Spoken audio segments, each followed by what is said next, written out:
E aí, gente, Ana Essência aqui. Essa é a aula 24 do nosso curso de História da Economia. E hoje a gente vai voltar a falar do Frederic Bastiat, né?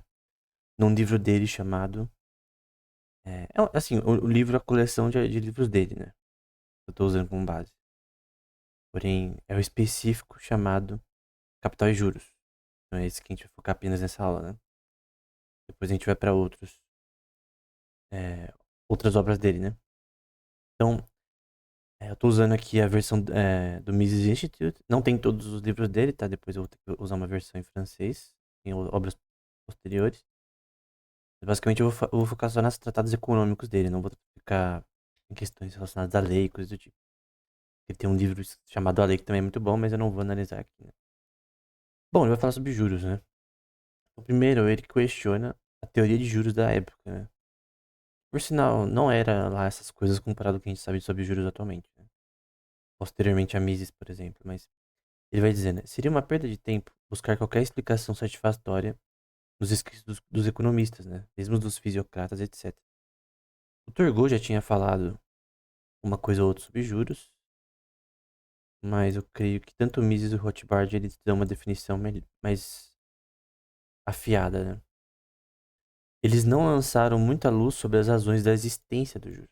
Por isso, não devem ser culpados, pois na época em que escreveram sua legalidade não era questionada, né? Então ele está questionando o conhecimento anterior sobre juros, especialmente as pessoas que eram contra a usura, né? Eu vou demonstrar aqui de forma simples, né, que mesmo biblicamente, os juros não é imoral. Embora a usura, sim, eu vou explicar qual a diferença de ambos, né? Então, é um ponto importante, né? Porque eu acredito numa ética cristã aplicada à economia, né? Você pode aplicar a ética cristã se você quiser, mas enfim. Ele cita o Proudhon, por exemplo, de forma negativa, dizendo: o primeiro número publicado continha a seguinte declaração do Proudhon, né? Produtividade do capital, condenada pelo cristianismo sob o nome de usura, é a verdadeira causa da miséria, a verdadeira origem da indigência, o eterno obstáculo ao estabelecimento de uma verdadeira república, né? Então, primeiro, usura não é produtividade do capital. Segundo, capital, o próprio Bachar diz isso, né? Capital é diferente de dinheiro ou moeda, sei lá, termo que você quiser usar. Por metáfora, a gente usa o termo, por exemplo, eu tenho uma empresa, o meu capital da empresa social, por exemplo, é esse, que é um valor monetário. Tudo bem, mas eu preciso de capital para minha empresa. Você pode usar esse termo por metáfora, querendo dizer dinheiro. Até em livro, às vezes eu falo capital, mas eu tô querendo dizer dinheiro, às vezes. Então, normalmente o capital ele pode ser usado como metáfora como dinheiro, mas não é dinheiro. O capital em si, o Latman fala sobre isso, por exemplo, um austríaco, um livro chamado Capital, acho que é Capital e Produção, que o capital ele é muitas coisas. Por exemplo, o restaurante. O que é o capital de um restaurante? É o dinheiro que ele tem nas reservas do caixa, o capital de giro? Não, cara, o capital, essencialmente, um deles na forma fixa é o próprio restaurante. Os equipamentos que ele possui.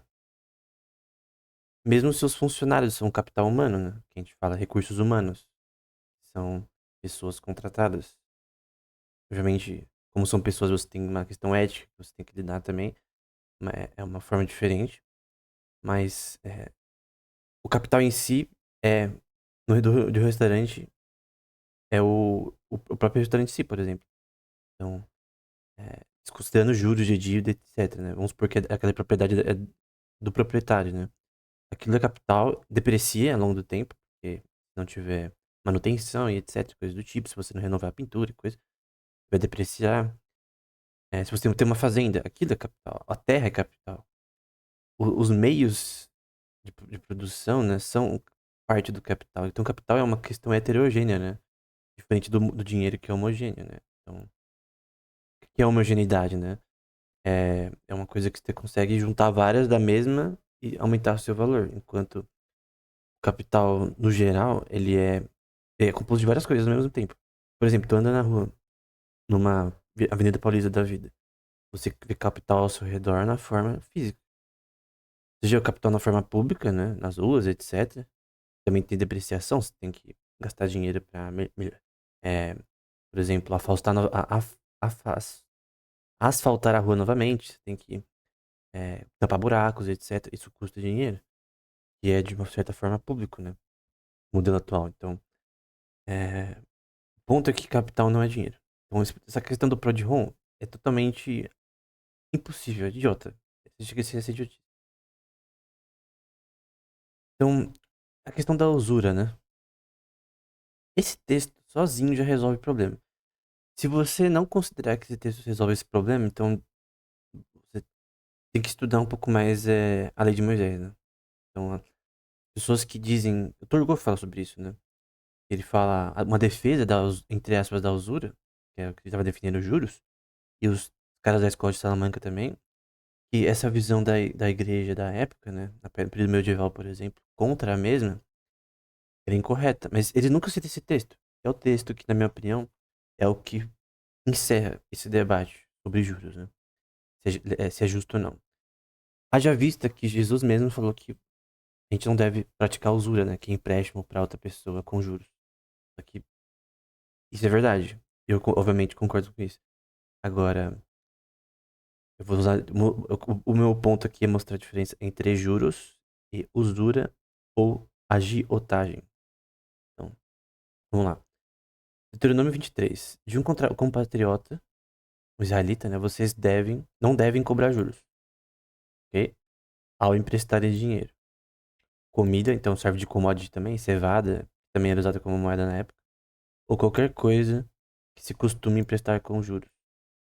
Você pode alugar coisas, já é juros. Eu já vou mostrar posteriormente que é a visão da relação entre juros e aluguel do Turgot. Aos estrangeiros, vocês podem emprestar com juros. Então calma aí, vamos lá. Primeiro, proposições bíblicas são que nem matemática. Não tem contradição aqui no texto geral bíblico. Eu creio também que o texto é inerrante. Mas esse é um ponto. Essa é uma proposição verdadeira. Aos estrangeiros você pode emprestar com juros. Então, até aí, essa é uma proposição. Ok? Porém, aos seus compatriotas vocês não devem emprestar com juros para que o Senhor, seu Deus, os abençoe em seus empreendimentos na terra. Então, o ponto é, na lei de Moisés, no contexto judaico, por sinal, não era para ser um modelo monárquico, era para ser um modelo confederalista que representa o governo de juízes. Nunca o Deuteronômio recomendou monarquia, embora Deuteronômio 17 ele dá uma adição ali para caso não existisse monarquia no futuro em Israel, porque obviamente Deus sabia que havia monarquia eventualmente, né? Deus era onisciente. Mas o ponto é, foque nessa passagem. Aos estrangeiros vocês podem prestar com juros. E a gente tem que plugar isso com outro texto, né? E quando o estrangeiro peregrinar, aqui é Levítico, né? Peregrinar convosco na terra, não oprimireis, como o natural entre vós será o estrangeiro, peregrina convosco. Amá-lo-eis como a vós mesmos, os estrangeiros fossem na terra do Egito. Qual que é a ideia aqui? Então você tem que ter proposições que não se contradizem, certo? Então você tem que pegar essas proposições legais e buscar o que elas querem dizer no geral, né? Elas não se anulam, elas se completam. Então o que alguma pessoa com esse texto pensaria, essa daqui resolve. Então é dito que entre os próprios israelitas não deveria se prestar com juros em nenhum caso. Agora, você pode prestar para estrangeiros, certo? Só que de outra forma você não pode fazer algo imoral contra os estrangeiros, certo? Então se dá que emprestar, por lógica, né? Emprestar com juros para estrangeiros não é imoral. Porque se fosse imoral, esse texto seria uma contradição, né? Então qual que é o ponto? A condição que você não pode emprestar com juros é para os israelitas em si, e não para os estrangeiros. Ou seja, no geral, esse texto prova que emprestar com juros em si não é imoral. Só que aqui não está falando de agiotagem exatamente. Esse é um ponto importante que a gente vai ver posteriormente. A questão é, emprestar com juros não é imoral no geral. Essa era uma condição específica em Israel em que se permitia ao menos emprestar com juros para estrangeiros. Ponto. Então não é imoral, no geral. Porque se fosse, não ia ser permitido. Depois eu vou falar mais sobre isso, né? E aí ele cita também outra visão negativamente, né? Que é o outro jornal francês, La Rocher Populaire, também expressa, assim, uma opinião sobre o assunto, né? Abre aspas, né? Mas, acima de tudo, o trabalho deve ser livre, isto é, deve ser organizado de tal forma que os agiotas, que eles emprestam... Tipo, agiota é o cara que, por exemplo, vamos supor que eu me disponho a emprestar dinheiro para um amigo. Eu vou dar um exemplo mais claro, né? E eu digo, ó, você vai me... Eu vou te prestar, mas você vai me pagar 5% de juros. Isso é agiotagem. Eu não sou uma empresa, eu sou uma pessoa física, sem nenhum parâmetro legal, contrato, etc. Não tenho uma empresa que oferece investimento. Eu não sou regulado legalmente para fazer investimentos. Pode haver abusos, fraudes, etc. E eu não ter nenhuma pena legal, porque basicamente eu estou fazendo peer-to-peer. Então, isso é um agiota. Ele não é uma empresa. E os proprietários ou controladores do capital? Agora ele está se referindo a empresas, o autor aqui. Não sejam remunerados por concederem oportunidade de trabalhar, privilégio, blá blá blá. Então ele está sendo contra uma forma de lucro passivo, né? E aí está citando aqui o Toré Bourget. Desde que os aristocratas inventaram a incrível ficção de que o capital pode poder de se reproduzir, os trabalhadores estão à mercê dos ociosos, né? Então aqui novamente alguém contra os juros, tá? Então o Bastiat está citando pessoas que são contra os juros da sua época. Ao final de um ano, você encontrará $1 a mais que uma sacola com $100. Ao final de 14 anos, seus dólares terão dobrado de valor. Engraçado que ele fala como se tivesse totalmente certo, né? Qualquer questão. É, também Marx também vai dizer essa mesma questão. Quando a pessoa diz que o capital não é produtivo, ela quer dizer que ele não pode se produzir, ele não pode formar capital por si mesmo. Ou seja, eu, ao emprestar dinheiro para alguém e ganhar algo em troca a mais do que eu emprestei, seria, na visão deles, uma forma de renda passiva. Seria totalmente contrária, por exemplo, à visão marxista de formação de capital.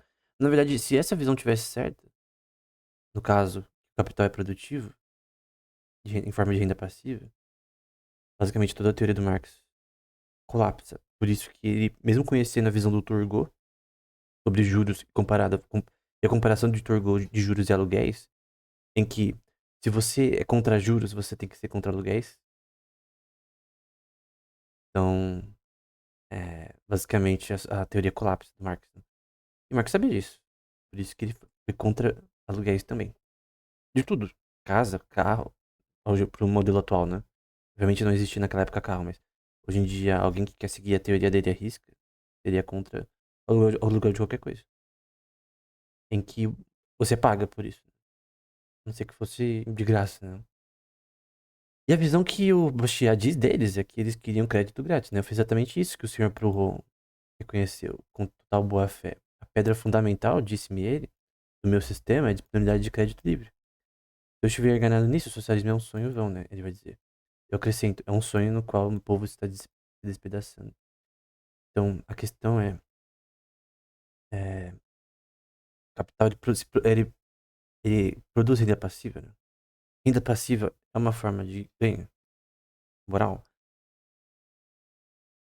Minha defesa aqui é que sim, por razões óbvias, e a defesa de baixar aqui. Então, as formas de renda passiva, contanto que não haja fraude, tanto que não haja estelionatário, né? Tanto que não haja uma imoralidade, algo antiético sendo realizado, é uma forma moral de ganho. Sejam juros, sejam aluguéis, de qualquer coisa, né? Ou seja, porque os juros nada mais é que aluguel de capital, no sentido de empréstimo. Enfim, vamos lá. Então aqui eu acho que no... Lá, o capital, portanto, é remunerado não apenas uma ou duas vezes, mas um número indefinido de vezes. Aqui o próprio... Agora que o Bachar falando, né?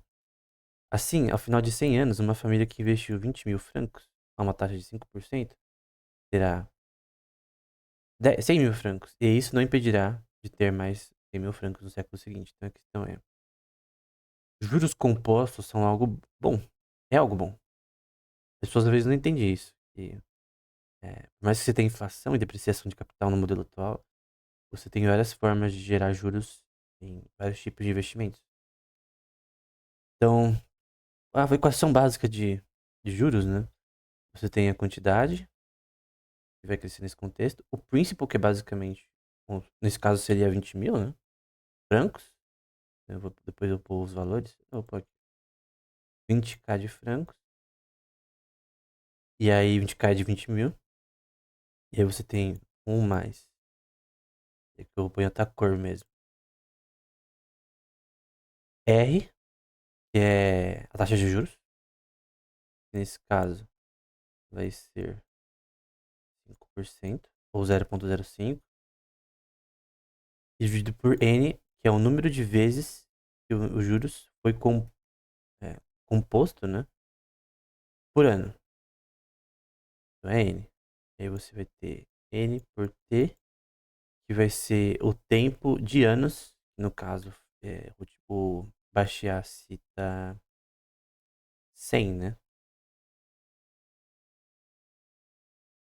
Não, calma. É assim, ao final de 100 anos, uma família que investiu 20 mil francos a uma taxa de 5% terá 100 mil francos. Então, caso 100 é muito tempo, né? Vamos usar o exemplo dele. Poderia ser 1k, por exemplo, a 5% em 5 anos, aí você faz a conta. Mas enfim, o ponto é o quanto de você vai ganhar durante esse tempo.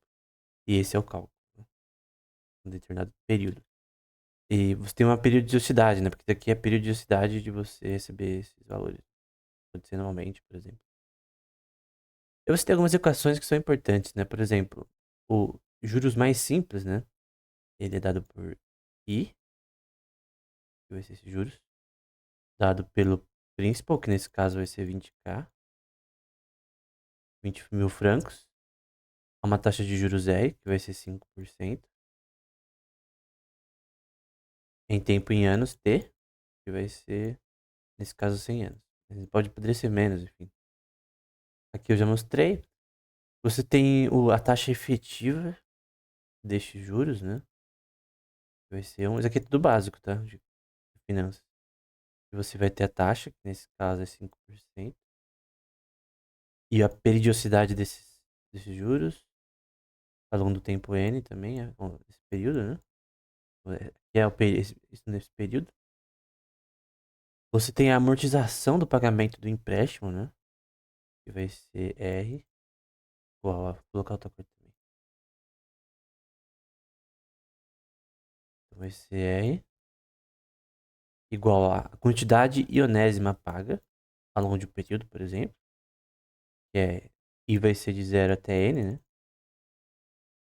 E aí dividido por 1 menos 1 mais I, que é basicamente I vai começar igual a 1 até I igual a 2, I igual a 3, até N. Depende do período de quantos pagamentos você vai fazer nesse período, né? A questão é, ao longo de você, por exemplo, tu vai aportar numa ação dinheiro ao longo do tempo. Então, vamos supor, cada mês eu coloco R$ 300. Então, você vai ter uma questão mensal, que vai ser ionésima, né? Vamos supor que isso é mensal, de 300 conto, sendo pago ao longo do tempo. Eu vou terminar aqui, menos N, que é o número de pagamentos. Então, vamos supor que ao longo do mês, pagamento. Vamos supor que ao longo do mês, não, ao longo de um ano, por exemplo, é, eu paguei 300 conto, né? Então, R$ 300, dólares, não importa. E eu paguei 10 vezes.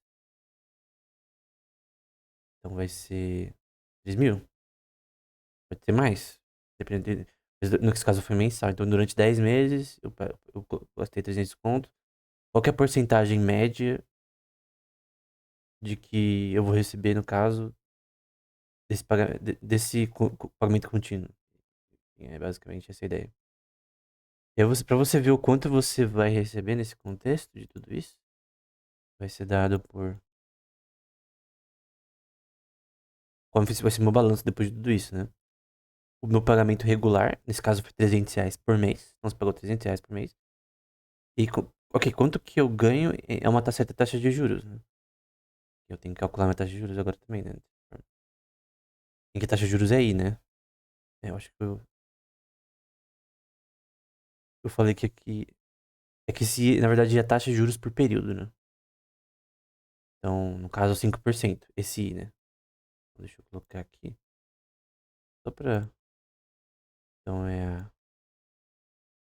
Vamos supor que seja na média 5%. Então, por período, foi 5% desses pagamentos mensais. Então, aqui é a soma de tudo isso. E aí você vai ter 1 menos 1 mais I. No caso, vai ser 1 mais 0,5 no caso. Não, 0,05. Ou 5%. Então, 1 mais 0,05%. Eu falei onésimo ali, mas é onésimo de certa forma. Porque só que vai ser o valor igual. Só que às vezes esse valor pode mudar, né? Então acho que não fica diferente, não. E aí você vai ter menos N menos X. X são os pagamentos já feitos, N são o número de pagamentos. E tudo isso dividido por I, que é a taxa de juros. Então lembrando que essa taxa de juros vai ser 0,05. Aqui é o número de pagamentos já feitos. Vamos supor que eu fiz até agora 10. Aqui no total sejam 12, né? Então vai ser 12 menos 10. Vamos supor. Eu vou ter que fazer durante o ano, nesse caso, pagando R$ 300 por mês. A uma taxa de juros de 5%, que pode mudar. Se ela for flutuante, né? Então é onésimo, né? Você tem um certo período, 5%, 7%, enfim, pode ser diferente. Mas esse é o ponto, né? Então são as questões mais básicas sobre juros, né? Então, tirando isso, continuando, você tem aqui, sem juros a liquidez seria impossível, né? Então vamos supor que não se fosse possível juros, né? Quanto a nós, o que seria de nós? O quê? Não nos será permitido pedir emprestado para trabalhar no auge da vida, nem emprestar para desfrutar do repouso de sua decadência, né? Ele fala também um diálogo, né? Ele vai fazer tipo um diálogo entre dois personagens fictícios, né? Para mostrar isso. Além nos roubará a perspectiva de acumular um pouco de patrimônio que nos impedirá de obter qualquer vantagem com ele, né? Então, quando você impede, vamos supor que alguém fizesse uma lei contra juros, né? Você impede que as pessoas, através da sua propriedade privada, é, usem dela para o seu próprio benefício, até para o próprio benefício do seu próximo, e de forma sistêmica, né? Que você basicamente tá condenando as pessoas a uma falta de prosperidade, né? Então, é... aí algumas pessoas dizem desse versículo, né? O próprio Turgot fala sobre ele. É Lucas 6,35. Amai, pois, os vossos inimigos, fazei o bem e emprestai sem nada desesperardes, né? Será grande o vosso galardão, sereis filhos do Altíssimo, né? Essa passagem normalmente é associada contra os juros. Então, é usada no período medieval contra juros. Mas, dado o contexto que a gente viu na lei de Moisés, a gente viu que juros no geral não é moral. E o ponto mais importante é que isso aqui tá falando de agiotagem. Então, os da escola de Salamanca vão falar de uma societas, né? Uma societas é o termo latim para uma empresa, até hoje em dia. Então, ele vai fazer uma divergência entre uma pessoa física fazendo empréstimo para outra pessoa com juros e uma empresa fazendo empréstimo para outras pessoas com juros. Então, a empresa fazer o empréstimo, ela tem um caráter diferente. Esse é o foco do business dela. Ela tem uma quantidade de capital, ela fornece para outras pessoas capital que elas precisam e que elas não teriam de outra forma. Porque de outra forma elas não teriam acesso, por exemplo, vamos supor que tu quer abrir uma loja, tu não tem dinheiro, tu vai no banco e pede um empréstimo, e tu quer pagar mensalmente a um dado tempo, dependendo do banco pode esperar 5 meses para você pagar a primeira parcela, mas com juros, né? Porque o banco, ele não é filantrópico, né? Ele não vai doar pra você o dinheiro. Também, por exemplo, vamos supor que o banco doasse o dinheiro. Tem uma coisa chamada inflação, somente hoje em dia. Por razões do sistema de crédito atual, expansão de crédito, né? Reservas fracionárias, etc. Inflação crônica. Se o banco te empresta dinheiro de graça, basicamente, pela inflação, ele perde o dinheiro mesmo que ele receba o mesmo valor. Então, de certa forma, se fosse de graça, o banco sempre perderia nessa transação. E logo, ele não geraria lucro. E logo, ele não teria incentivo para emprestar. E logo, ele não emprestaria mais. E assim, as pessoas não teriam acesso a crédito. E assim, as pessoas não conseguiriam comprar uma casa, um carro, etc. E a ideia de que alguns banqueiros gostam de falar, usar essa ideia idiota, né? E caras que são, assim, da mídia de investimentos, né? Não, mas você tem que primeiro juntar o dinheiro pra você ter aquela coisa, cara. Isso é tão idiotice que nem faz sentido eu refutar isso. Porque acho que todo mundo vai conseguir juntar dinheiro pra comprar uma casa direto. À vista. Claro que não, cara. Demoraria muito tempo, né? A ideia de você pegar emprestado é você ter algo agora que você teria que esperar muito tempo. Só que você quer usar agora essa coisa. E às vezes você precisa usar essa coisa agora. Às vezes é mais. Cara, muitas das vezes é melhor que comprar uma casa do que alugar. É um fato. E quem diz o contrário, normalmente não pensa, sinceramente. Sempre depende, enfim. Vamos lá, eu vou falar sobre isso posteriormente. Quando o acordo é firmado, nenhuma das partes tem qualquer direito sobre a outra. Os serviços trocados são iguais. Então, quando alguém faz um contrato, por exemplo, no empréstimo de dinheiro, ambas as partes, elas buscam ganhar com isso. Então, dizer que, por exemplo, o mutuário está se lascando nessa transação porque ele tem que pagar juros alto, por exemplo, depende, cara. Por exemplo, tem um provérbio bíblico que fala contra onzenas, né? Que é juros de mais que 11%.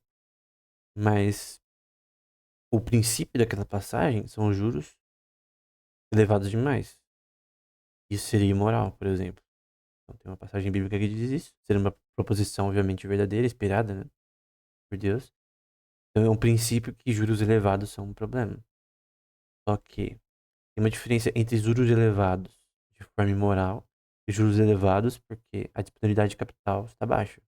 Então, às vezes, tendo uma crise econômica, e eu vou dizer isso como a causa da aumento da taxa de juros também, e a liquidez, a disponibilidade de capital é menor, e por isso o juros está alto. O juro natural ele aumenta quando ocorre algo que afeta a taxa de retorno de investimento de empresas. Agora, a definição de juros. O juros real, ele ocorre, ele abaixa naturalmente quando as empresas elas fazem investimentos e dão retorno. O que faz elas fazerem isso? Conhecimento, know-how. Quando elas conseguem fazer investimentos com retorno ao longo do prazo, conseguem assim pagar suas dívidas. Isso permite um flow de capital necessário do ponto de vista de liquidez bancária e faz a taxa de juros diminuir. O preço do capital diminui, porque ele é mais disponível. Por que ele é mais disponível? Porque as empresas que são as que movem os juros bancário global, né? Ou de um país, estão conseguindo arcar com as suas dívidas. Elas estão sendo bem-sucedidas. Quando acontece o contrário por guerras ou por crises financeiras, por exemplo, na dot-com bubble, que todo mundo investiu em startup, que não deu certo no fim, não deu retorno de investimento.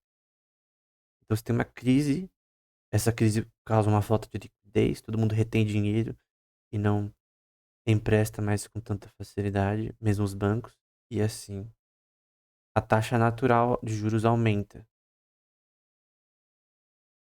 Não estamos supondo um banco central aqui que controla a taxa de juros, até porque é incontrolável, por razões óbvias. Eu não vou discutir aqui. Vou demonstrar isso, mas é, a visão de que você consegue controlar a taxa de juros, mesmo Keynes via isso como impossível, né? Provavelmente impossível, e não é que ele não bate martelo, né? Mas se você lê o General Theory na parte de juros, o próprio Keynes fala que provavelmente não seria impossível controlar a taxa de juros. Ele meio que estava, talvez, inclinado a mudar de ideia no futuro, mas no geral ele. É tipo o Rothbard bate martelo. Não tem como você medir juros. Cara, Não tem como você calcular de juros futuro, cara. Porque se você conseguir fazer isso, se você conseguir fazer um algoritmo que calcula juros futuro, o preço que você deve colocar nos juros, parabéns, você tem algoritmo que calcula a demanda futura, você pode aplicar isso para todas as commodities e criar uma economia do Star Trek pós-escassez, cara. Então, basicamente, pode criar uma economia em que a demanda futura é calculável de forma perfeita, né? Não vai mais ter taxa de erro na produção, porque basicamente tu pode calcular quantas pessoas vão comprar no futuro. Posso te garantir, esse algoritmo não só não existe, como é impossível. Um algoritmo que, quanto mais complexo, mais agentes você tem nele, porque, por exemplo, você aplicar algoritmo de demanda futura para um mercadinho, é mais fácil do que para uma economia de um país. Tipo, existem algoritmos de demanda futura para calcular isso, estimar com base em dados bayesianos, né? Estatística e tal da empresa.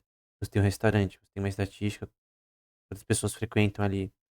Enfim, tu pode fazer um cálculo, um algoritmo para calcular a demanda em certos meses do ano.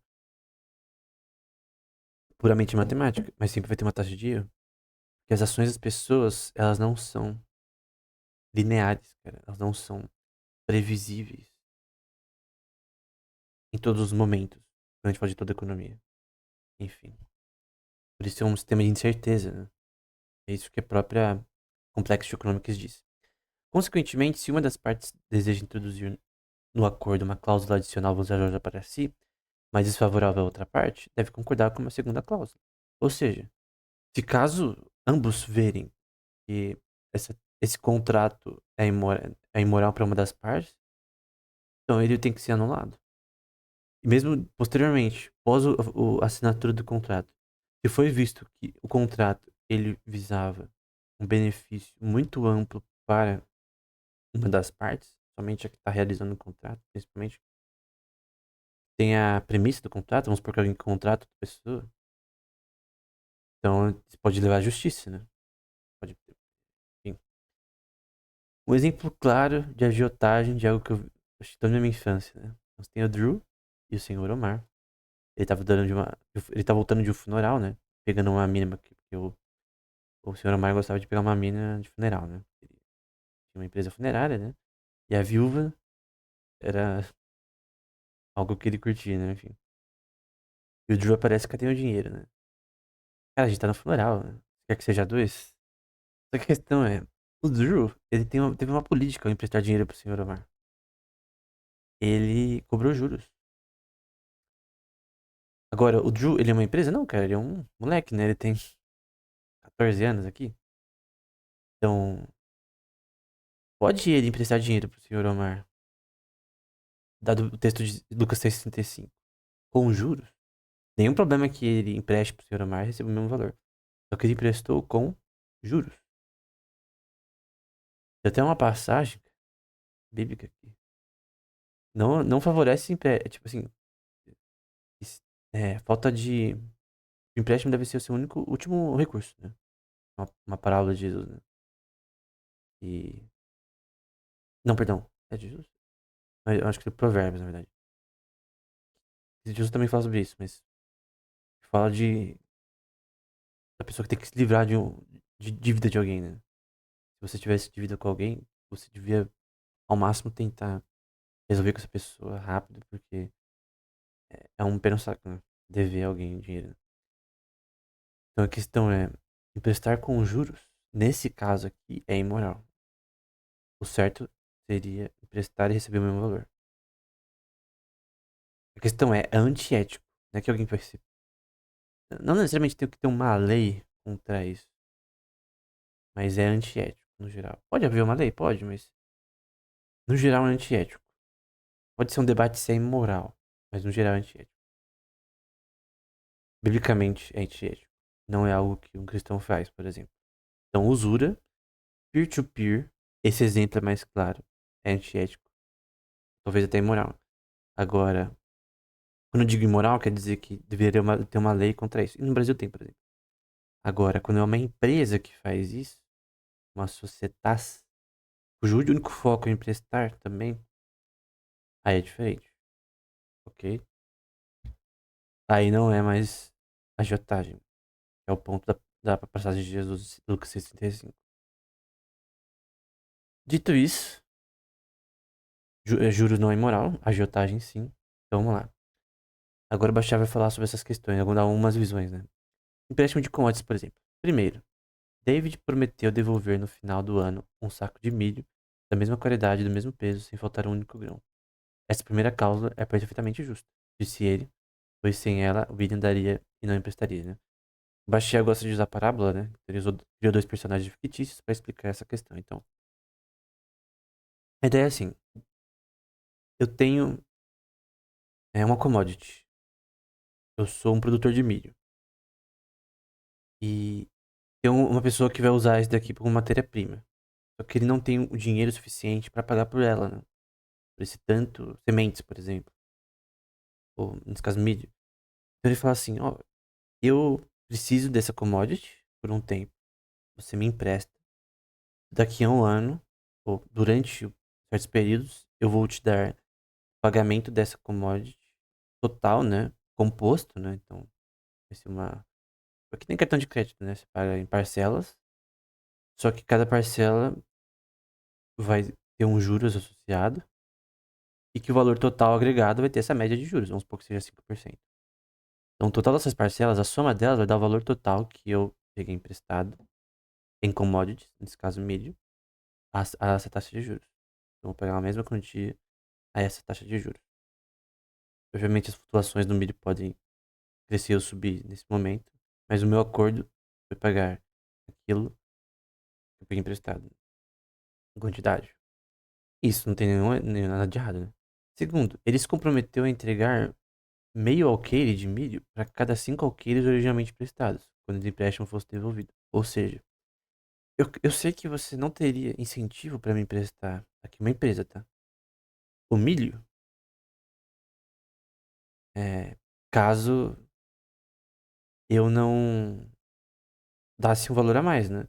Então, eu tô tirando uma propriedade sua por um tempo, como se fosse um empréstimo, embora eu vou usar isso daqui ao ponto que o milho que eu vou te dar não é o mesmo milho, né? Eu vou usar essa matéria-prima.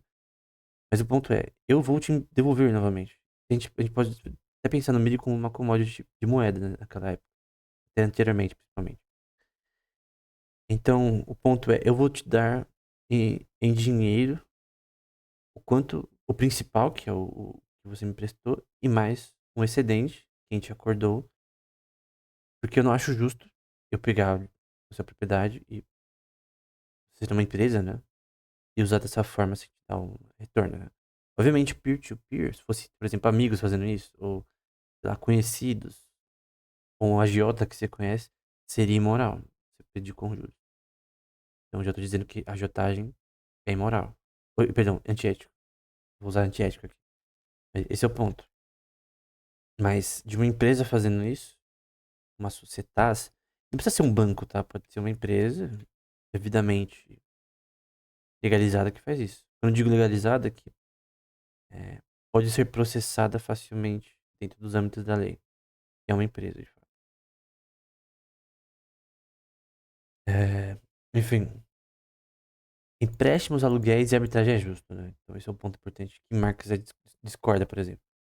Mas como assim? Nesse caso não estaria eu vivendo às custas dos outros? O cara que empresta, né? Porque, por exemplo, o cara que empresta dinheiro pra alguém e recebe juros, a empresa, por exemplo, o empresário, por exemplo, ele não faz nada. Ele dá o dinheiro para pessoas e sem ele mover um dedo depois disso, ele simplesmente ganha dinheiro. Isso é um empréstimo, né? Com juros. Só que a mesma coisa acontece no aluguel, né? Porque o aluguel, por exemplo, você tem uma fazenda, vai alugar a fazenda para outra pessoa plantar ali, para misturar a terra com o trabalho e, e gerar capital, né? Quando a pessoa aluga uma fazenda, basicamente, o cara que alugou, ele não faz nada. Ele fica lá na casa dele fumando cachimbo, comendo torta com a esposa, etc. E ele ganha com isso. E essa é a ideia, a renda passiva. É uma forma de geração de capital, que por sinal é uma das maiores atualmente. Sempre foi, né? Que é o setor imobiliário. é um dos que mais geram PIB global. E o que mais tem valor em PIB, um dos que mais tem valor em PIB global, né? Quanto é o valor por exemplo, qual é a parte do PIB de capital fixo que representa propriedades? Prédios, casas, etc. Apartamentos, tudo que você pensar. Privado, né? Sem contar o público. Cara, é muita grana. Eu não sei nem medir. Nem tem como medir porque as taxas em que isso poderia ser vendido com liquidez são diferentes. Mas, ponto, por exemplo, quando tem um terremoto, é estimado quanto foi perdido. Sei lá, quantos bilhões foram perdidos num terremoto, num tsunami. Essa é a ideia do quanto vale propriedade física, né? Então, é uma das maiores partes do PIB global. Então, certamente que não, pois já foi comprovado que ao emprestar, presta um serviço. Então, ao emprestar, ao eu fazer no Airbnb, por exemplo, porque você tem uma casa na praia, você coloca no Airbnb. Você está realizando um serviço através de uma plataforma que também faz um serviço. Então, você está lucrando ao não fazer nada. Não exatamente, né? Você tem que também, por exemplo, tem que pagar a depreciação da casa, que é a manutenção, você tem que pintar a casa depois que a pessoa tá lá. Pode pôr uma imobiliária, a imobiliária faz isso, né? Mas se você mesmo alugar, não tem nenhum problema. É, obviamente a agiotagem é injusto, mas alugar peer-to-peer não é injusto. Então, não é moral, né? Porque basicamente a Bíblia não diz sobre alugar de graça, tá? Uma casa. Então, a ideia é de ter uma diferença nesse sentido, né? A passagem bíblica diz apenas agiotagem é imoral, não deve ser feita. É injusto, perdão, é antiético. E é melhor falar que é imoral logo, né? Agiotagem imoral. E só que aluguel você pode fazer peer-to-peer. Por exemplo, se você quiser alugar sem um terceiro, você pode. Então, do ponto de vista legal, de lei natural, né? Por sinal, adiantando sobre. Eu não tenho um curso no canal sobre direito, né? Talvez um dia, sobre filosofia do direito apenas, né? É o único tema que eu sei sobre a questão. E um pouco de direito digital, né? Mas é, o que tá na lei não necessariamente tá certo, tá? Não é porque. Ah, não, mas a lei brasileira tá assim. Não importa. Filosofia do direito, somente do ponto de vista estilo Cícero e Sócrates, né? É, a gente pode questionar o que tá na lei. Pode estar na lei, tá errado. Pode estar errado. Em questão de filosofia de direito, né? Mas o ponto é que é, alugar peer-to-peer não tem nenhum problema. Emprestar dinheiro peer-to-peer tem problema. Ponto. Até aí, ok? Então eu torno mais lucrativo o trabalho dos meus mutuários e deduzo apenas uma pequena parte do meu excedente de produção. Então, por exemplo, se eu alugar uma fazenda e a pessoa ali tá tirando dinheiro para me pagar de volta, plantando milho, batata, o que for, não tem nenhum problema. Mesmo que seja peer-to-peer sem uma imobiliária, né? Meu ponto é que você não precisa de uma imobiliária. Alguém poderia argumentar, então, se você está usando esse argumento que só uma empresa pode emprestar dinheiro com juros, então também uma imobiliária poderia alugar. Não. É, não, esse é o ponto, né? Embora a visão do Turgot ele diz que se aluguel é justo, juros também é justo, não significa que ambos são a mesma coisa. A não ser que você queira dizer que uma commodity como milho, etc., cevada, ou o próprio dinheiro, ou o capital como o próprio dinheiro, é, é a mesma coisa que uma casa em que você mora, né? Do ponto de vista prático. Não é a mesma coisa, né? Então a gente tem que tratar do ponto de vista prático e legal de forma diferente. E a arbitragem também é justo. Por exemplo, eu investir em ações e receber um lucro sem fazer nada, porque você investe numa ação e recebe dividendos, por exemplo, você não tá fazendo nada, cara. Você simplesmente tá pondo dinheiro ali. É a única coisa que você fez. É claro que esse dinheiro se produziu de alguma forma, mas no fim tu ganha sem fazer nada. Sentar na sua cadeira e ganhando dividendos. É técnica do Barça, né? Buffett, Munger. São três formas de gerar capital de forma passiva. E o Proudhon e outro autor, também que a gente viu, e o próprio Marx, estão errados em dizer que esses são imorais. Então, eles acreditavam, os socialistas, né? Que todos esses três eram imorais. Tanto que na União Soviética não tinha aluguel. Era proibido você mesmo alugar. não tinha propriedade, de certa forma, sua, né? Mas enfim, não tinha como alugar coisas pras pessoas. Exemplo com a Tesla, né? Então, se eu investir na Tesla, a Tesla não paga dividendos, se não me engano, mas se eu investir na Tesla e ganhar arbitragem através de vender as ações quando elas subirem, você só fez uma ação, que é vender uma ação. Não é uma coisa muito complexa, né? Você gerou capital ao não fazer até quase nada, né? Não vou dizer que você não fez nada. Você fez pouca coisa. Mas essa forma de renda passiva é mais dividendos, né? Mas enfim. No caso da venda de ações, você tem uma você tem que ter um conjunto de estratégias que eu acho que viram, vira algo que não é necessariamente passivo, né? Necessariamente. Como em relação a dividendos. Mas enfim.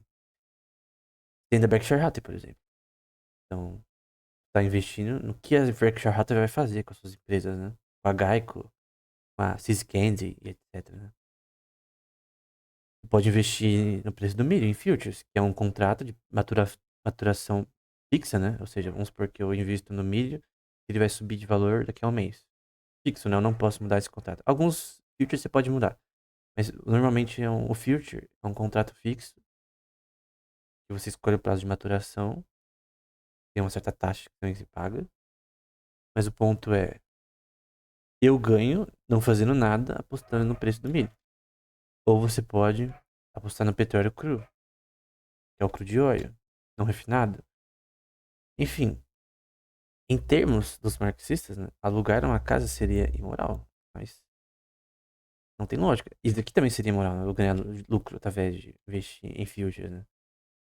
Então, aqui, por exemplo, é o índice de preço de consumo relacionados a aluguéis de residência primária, né? Casas, apartamentos, não importa, nos Estados Unidos. É uma média, tá? Então você vê um aumento ao longo do tempo, dos anos, desse preço associado a isso. Tem várias causas para o aumento desse preço, nominalmente também. Não está ajustado para inflação, se não me engano, isso aqui.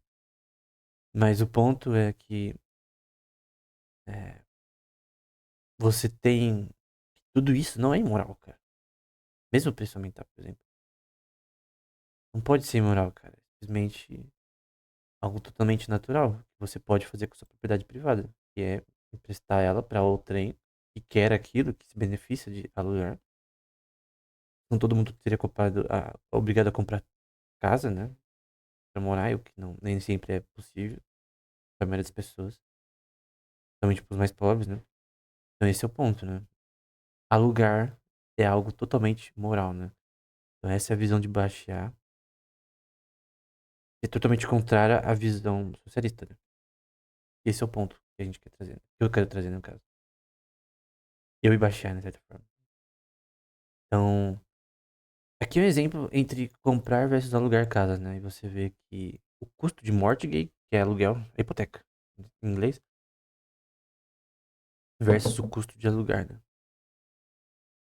Então, às vezes, pode ser que alugar uma casa seja mais barato do que pagar uma hipoteca. A questão é, depende. Tudo na economia depende. Depende do seu conhecimento também. Porque, por exemplo, eu vejo vídeo dos caras, com todo respeito, né? Eu nem vou citar nomes, né? Mas, que fazem vídeo, não. Alugar é pior do que comprar, ou, é, não, na verdade é o contrário desses vídeos assim de investimentos. Que, que você alugar é melhor que comprar, sempre. Tem uns caras aí que por anos falaram isso, né? Não, você não pode comprar porque é muito melhor você alugar. Aí faz uma conta. Primeiro, tem uma diferença entre a subjetividade de um bem que você pode aproveitar hoje versus amanhã e a questão monetária, necessariamente. Porque você está dizendo que algo custa mais e menos, mas qual que é mais conveniente para a pessoa, né? Então, conveniência é muito importante, né? Enfim, um casal tem uma família, por exemplo, né? Filhos, etc. Tem várias considerações em que o tempo que ele poderia pagar, que ele, que ele usaria para pagar uma hipoteca ou recursos, né? Não teriam benefícios, objetivamente, do que um aluguel temporariamente, né? Realmente é sempre melhor ter uma propriedade sua, né? Mas enfim. O ponto é que tem uma divergência entre os dois, entre hipoteca e aluguel. E investigar isso em determinadas situações é importante. E geograficamente, né? Tem casas e apartamentos que são mais baratos em regiões periféricas, né? Em lugares mais afastados, por exemplo, de uma Jardim Europa da vida, de uma Alphaville, lugares mais rurais, vão ser mais baratas as casas ali. Então, geograficamente, essa distribuição muda, não é uma média nacional, né? Um idiota pensa que é uma média nacional representa toda a geografia de um país. Cara, não representa nem a geografia de uma cidade pequena. Então, quando eu digo pequena, de médio porte, velho. Mas o ponto é que comprar versus alugar depende, cara. E tem sim apreciação em você comprar uma propriedade, até pra vender no futuro. É um investimento. E quem nega isso, cara, você não entende nada sobre mercado imobiliário. Desculpa. Tem uns caras aí que fazem um monte de vídeo de investimento sobre isso, né?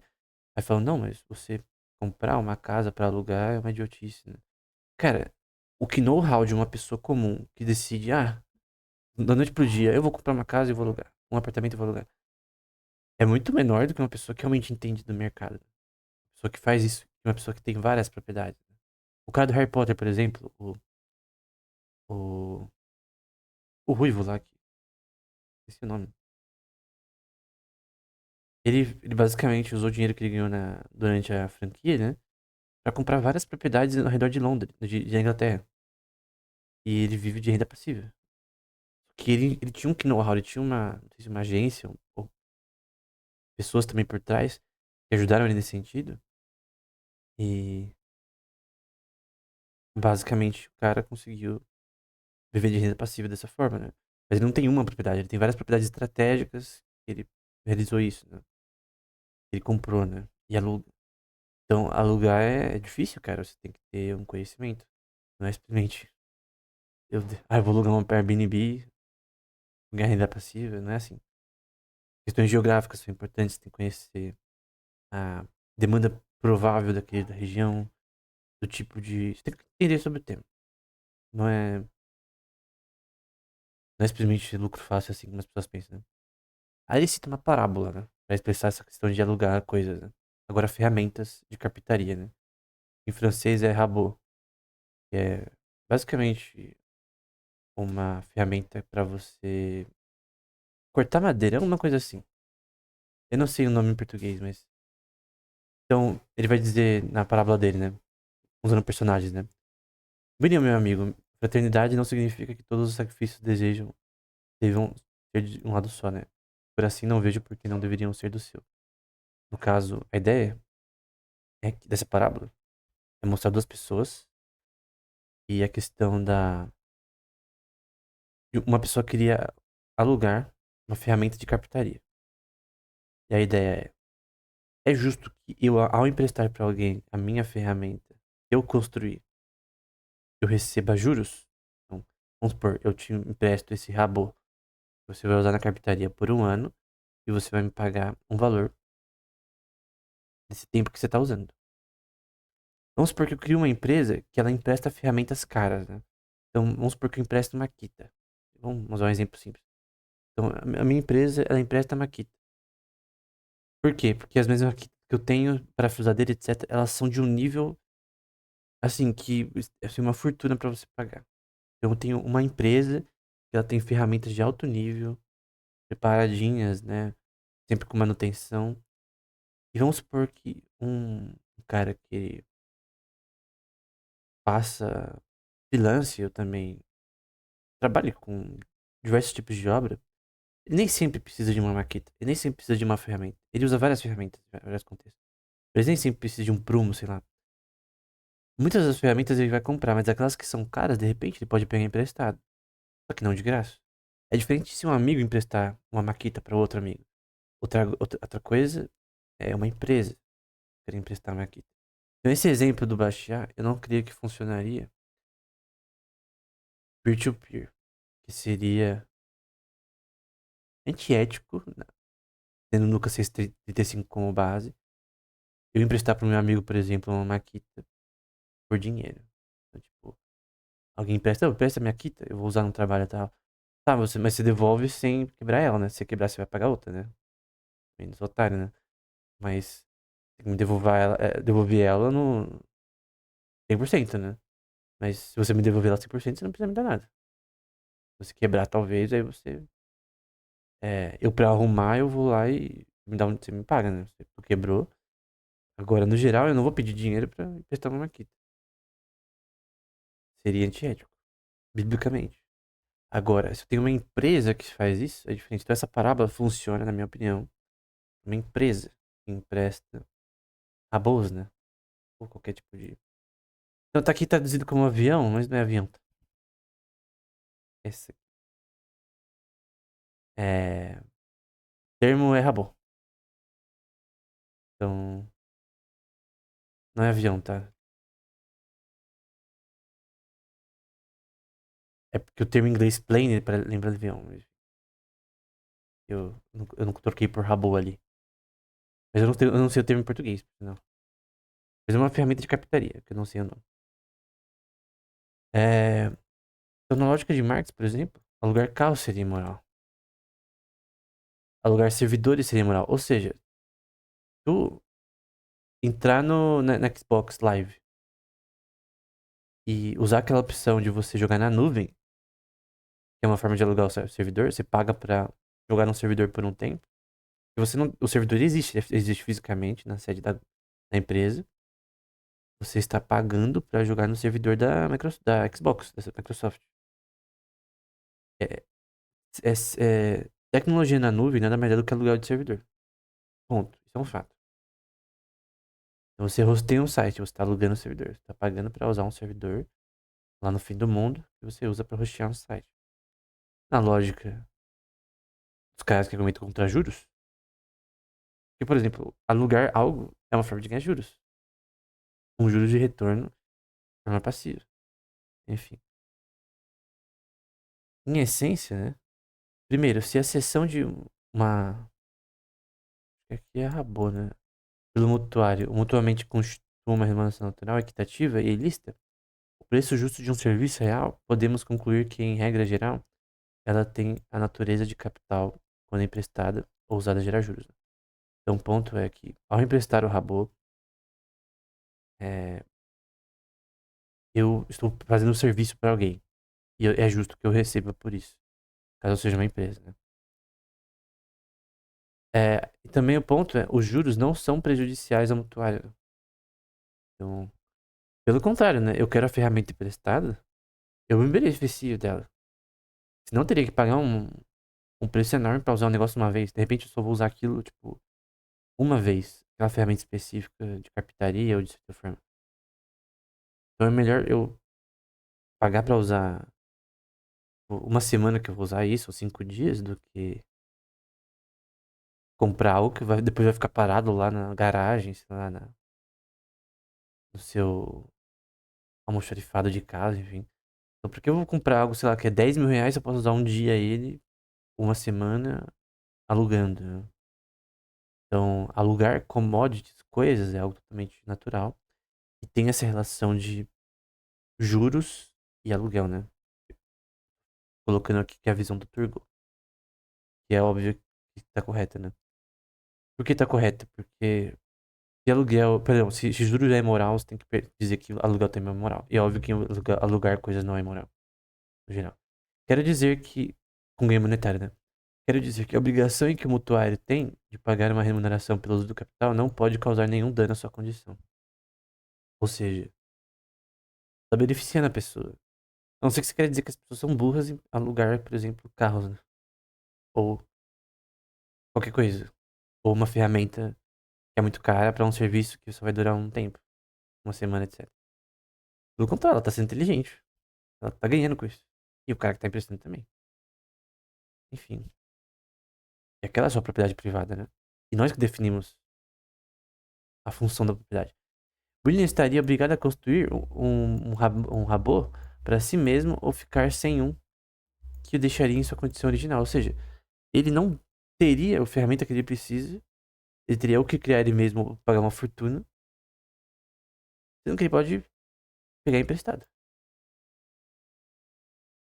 Aí você fala, não, ele não pode emprestar com ganho monetário. Então é, ninguém vai fazer esse trabalho de emprestar coisas beneficiando os outros, né? Caso a juros, ter lugar coisas. Então, por exemplo, você vai até os Estados Unidos, tu vai ficar lá uma semana, tu vai comprar um carro pra andar lá. Vamos supor que você não queria só andar de Uber, você quer ter o carro pra você ser mais livre, né? Também, custo-benefício pode ser, no geral, melhor, né? Comodidade e tal. Tu vai comprar um carro nos Estados Unidos, tu vai num parque. Tu vai comprar uma bicicleta só pra andar naquele parque. Naquele dia, vamos supor que é um parque em outro estado, né? Tu vai levar uma bike no avião pra você andar de bike lá. Várias bikes, vamos supor que seja pra família toda. Pra umas 5 pessoas, é melhor você alugar uma bike lá. Só que você não vai alugar de graça, você vai pagar por isso. Então, você pode dar tantos exemplos. Então, cara, é tão claro, né? É, quanto aos erros de cálculo, eles pertencem à fragilidade da nossa natureza. Em argumentar que a transação em questão, com base nisso, é objetar a possibilidade de perda. Então, alguém pode dizer, tipo, não, mas a pessoa que pega emprestado, ela tá tendo que arcar de repente com um preço muito alto. Mas, cara, se ela escolhe, mesmo com esse preço, várias razões ser esse preço, a usar esse serviço, não sendo monopólio, por exemplo, na estatal, etc., vai controlar quem pode ou não fazer esse serviço e tal, de alugar coisas para os outros, ela tá se beneficiando. Então, como assim, cara? O único problema seria, por exemplo, vamos supor que eu pegue empréstimo. Por exemplo, eu vi um exemplo, eu tenho um exemplo. Na Disney, né? Eu vi uns vídeos de pessoas que pegam emprestado dinheiro pra ir na Disney, compram um monte de coisa, vai em todos os parques e tal, e ficam em dívida por conta disso. Pessoas até na faculdade e tal, nos Estados Unidos. Eu não tô conseguindo mais pagar a tuition por conta disso. Esse exemplo é um exemplo. É culpa da Disney? Não, cara. O que a Disney tem a ver com isso, cara? Você não é obrigado a ir na Disney. Mas é muito alto o preço. Então não vai, cara. Tem a Disney na França, que é mais barata, no Japão, enfim. É só você não ir. Então esse é o ponto. Você não é obrigado a realizar essa transação. É... Segundo, se alguém realiza essas transações e se há um mercado pra isso, é porque parece um bom negócio. A não ser que todo mundo seja idiota, né? Enfim. E se isso é um bom negócio, se isso é justo, então juros é justo também. Esse é o ponto. Então juros é justo, não imoral. O erro é um fato acidental, né? Se alguém perder dinheiro ao pegar empréstimo, é culpa da pessoa. Da experiência, em suma, todos devem se precaver contra ele. Então, vamos supor que você tem. Alguém pode dizer, a maior parte do capital fixo na forma imobiliária está na mão dos bancos. Bom, se alguém pega empréstimo, não paga hipoteca suficiente e basicamente ela tem que dar a casa de volta pro banco, porque ela só pagou metade da hipoteca e não pagou o resto, você não era obrigado a pegar empréstimo com o banco. Pegou porque você quis. Então, tipo, ninguém tá te obrigando. Ah, mas o juros está alto. Tem várias razões porque o juros está alto. E, por sinal, o juros hoje em dia é controlado pelo Banco Central, o que é imoral. Isso é imoral. O controle dos juros pelo Banco Central não tem lógica. É impossível. Basicamente, você prevê demanda futura de capital, porque é basicamente impossível. Nenhum algoritmo pode resolver esse problema. Somente uma economia inteira. E, então, por isso, controlar a taxa de juros é impossível. Então, não deveria existir esse controle, né? Deveriam ser bancos privados que definem a taxa de juros com base na demanda do mercado. Esse é o ponto. Embora outros pontos tenham que estar colocados aqui, né? Do ponto de vista legal e tal, mas que não vou colocar aqui. Impedindo fraudes, coisas do tipo. Mas conclui, portanto, que à medida que a sociedade se aproxima da perfeição, a taxa de juros diminuirá e por fim chegará a zero. Isso é uma falácia, né? E o Bachet está citando um autor aqui que cita isso, que é o Proudhon, por exemplo. Ele acreditava que, eventualmente, você teria que ter um crédito gratuito. Crédito de graça para todo mundo. Só que isso nunca vai acontecer. Juros zero nunca vai existir. Porque sempre alguém quer o lucro pelo que empresta, né? Isso é normal, não tem nenhum problema com isso. Então não é surpreendente, portanto, que quanto mais abundante o capital, menores sejam os juros. Isso aqui não é uma teoria quantitativa do dinheiro, tá? Quando as empresas elas são mais bem-sucedidas, então a taxa de retorno de investimento das empresas são maiores, elas foram melhores nas seus investimentos, nas suas escolhas de investimentos, né? Por exemplo, eu vi uma questão na época que eles estavam investindo num carro futurista, um departamento investindo num carro futurista, colocando centenas de milhares, acho que milhões de dólares nisso aí, fecharam o projeto. Porque viram que ia demorar pra dar certo. Porque viram que tava dando prejuízo. Ou seja, eles investiram dinheiro, talvez parte em crédito, ou de reserva de capital deles, e foi gastado de forma inútil. Gasto de forma inútil. Fechou lá o projeto. Todo gasto naquele projeto foi inútil, até então. Talvez no futuro dê certo. Mas enfim, tem várias formas de mau investimento na economia. Isso significa que eles chegaram a zero algum dia? Não. Eu repito, o princípio de remuneração está no empréstimo. Não me diga que as pessoas não emprestam dinheiro de graça. Bancos, né? Mas no banco lá não, eu quero empréstimo de graça. Cara, isso nem. Cara, não tem lógica. Cara, não tem lógica, cara. Não tem como. É isso. Dizer que os juros serão aniquilados é dizer que nunca haverá qualquer incentivo para poupar. Para alguém poupar com o fim de emprestar. Para nos privarmos de algo a fim de formar novos capitais.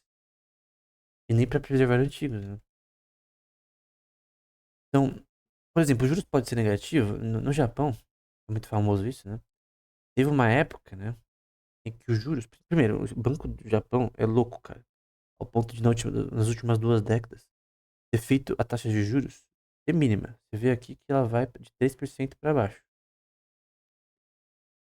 Isso aqui é artificial, tá? A taxa de juros, ela não pode ser controlada de forma justa. Porque basicamente tu tá assumindo que você pode prever demanda futura de capital, o que é impossível. Não existe algoritmo para isso, no momento.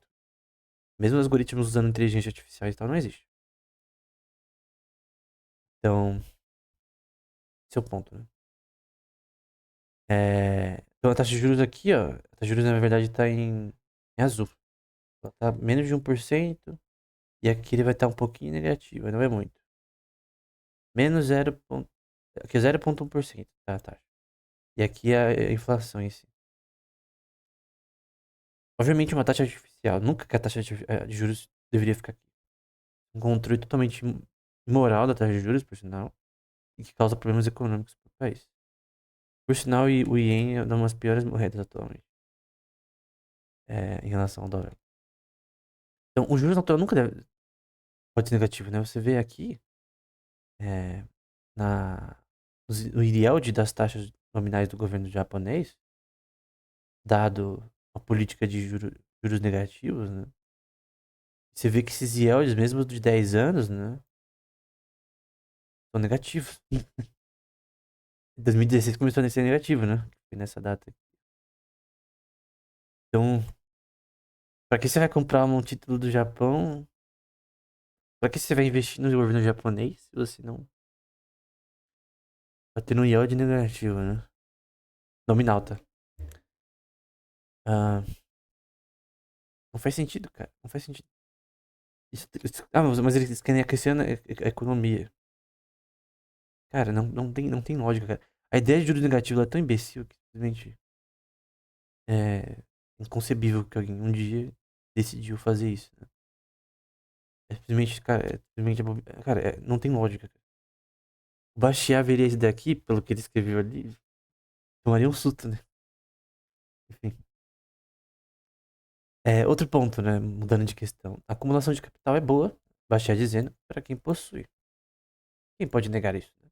Mas também é útil para quem ainda não conseguiu acumulá-la. Ou seja, pessoas que são empresários e fazem investimentos e giram mais capital na economia, geram liquidez.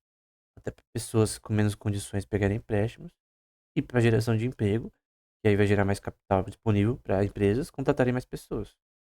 E para fazer investimentos que eventualmente vão ser bem-sucedidos e contratarem mais pessoas. Então, no geral, empréstimos com juros geram benefício na sociedade. Obviamente, você não pode ter fraudes, estelionatos, imoralidade nisso. Por exemplo, reserva fracionária, que é uma técnica bancária que os keynesianos amam, né? Neoclássico, é algo imoral. Então, reserva fracionária é imoral, os juros não. Reserva fracionária é uma forma indébita de lucro. Os juros não. Então, o banco, ao fazer reservas fracionárias e aumentar a sua quantidade de capital de forma exógena, está fazendo algo imoral, algo antiético. Ao emprestar com juros, não. Então, esse é o ponto. Exemplo. Aqui é a taxa de população em extrema pobreza versus seu PIB per capita, que é o PIB por cabeça. O PIB por cabeça é uma média que, no geral, é uma média. De um país vai mudar de geografia para geografia, de região para região. Então, é uma mensuração inútil, no geral, em relação a entender, de fato, se aquele país está sendo bem sucedido ou não, porque às vezes o PIB está crescendo per capita e o país está na merda financeiramente, inflação lá em cima. Então, tem outros elementos econômicos mais relevantes. Mas o ponto é que tem uma relação de pobreza versus PIB per capita em que você vê que os estados mais ricos têm menos pobreza. Ou seja, a acumulação de capital gera menos pobreza para toda a população geral. Ponto. Ah, mas você fala, gera mais desigualdade. No geral, as pessoas são menos pobres em países bem-sucedidos do que pessoas em países em situação de formação de capital menor. Ou seja, quanto mais capital acumulado, menos pobreza. Se você é contra a pobreza, você tem que ser a favor do acúmulo de capital, na verdade. Então, outro dado, né? Que também é PIB per capita, mas aqui tá um pouco mais menos de tempo, né? Desde 1935, você vê. Mesmo países que são menos, assim, foram bem-sucedidos recentemente, você vê que a pobreza diminuiu conforme o PIB per capita cresceu, conforme ele produziu mais. O que, no geral, é útil nessa mensuração aqui. E aqui a taxa de pessoas vivendo na extrema pobreza em países como Burundi, Malawi, que não tiveram avanços em produção, em sistemas de produção, no geral. Em serem mais produtivos, em realizarem, terem uma melhor educação que vai permitir melhor qualidade de vida, no sentido de gerar trabalhos que geram mais capital, empresas. Por ter menos acúmulo de capital, eles não saem da taxa de pobreza que eles estão. Como se resolve esse problema? Melhorando a educação do país, tendo mais uma estabilidade política, né? Não ter um monte de guerra que tem na África, etc. Que ferra basicamente os países, condenam eles a esse sistema. E basicamente eles produzirem. Eles de fato terem acesso. Cara, você não resolve pobreza de países com mais capital ou com técnicas monetárias. É com aumento no conhecimento da população, na educação. E eventualmente essa população vai ser bem sucedida. Como foi na Coreia do Sul, por exemplo. Eles estavam na merda antes da Guerra da Coreia e um pouco depois. Foi, no, foi na produção interna que eles começaram a produzir, usando as fábricas japonesas que foram construídas lá e foram abandonadas pós-guerra, com a ajuda dos Estados Unidos inicialmente. Mas essa ajuda, eles não ficaram dependentes dos Estados Unidos para sempre. Eles produziram, cortaram. A razão de que a Coreia do Sul mudou foi exportação. Em artigos que eu li do tema, e um curso também que tem no Coursera sobre o tema, que é um coreano que dá, por sinal, que viveu lá, etc. Nessa época e tal. Que é da Universidade da Coreia. O autor desse curso, né? O professor, ele fala. Tá no Coursera, por sinal. E, por sinal, a Universidade da Coreia é uma das mais importantes acho que é a mais importante da Coreia, né? É, basicamente, ele demonstra ali que foi exportação, cara. No fim, foi exportação. E educação. Investimento e educação. E nem exatamente foi uma força somente do governo, né? Teve um processo. Sim, mas o geral foi a estabilidade política que eles tiveram, ajuda externa. Só que no fim foi o que realmente gerou a produção a longo prazo foi as empresas privadas que nasceram ali. Samsung, eventualmente, entre outros. Então, o que mudou a Coreia do Sul foi o aumento no conhecimento e do emprego desse conhecimento em produzir coisas. E finalmente exportar e tem fluxo de capital para o país. Ok. E eu fiz um vídeo também analisando a economia da Coreia, que tem um site que eu descobri nesse curso que mostra todos os dados possíveis sobre a economia coreana, né? Enfim, muito interessante. Colocam muito transparentes para o mundo seu sucesso, né? Aqui a taxa de pessoas vivendo em pobreza desde 1990 e as estimativas para 2040, né? Só que parece que a estimativa.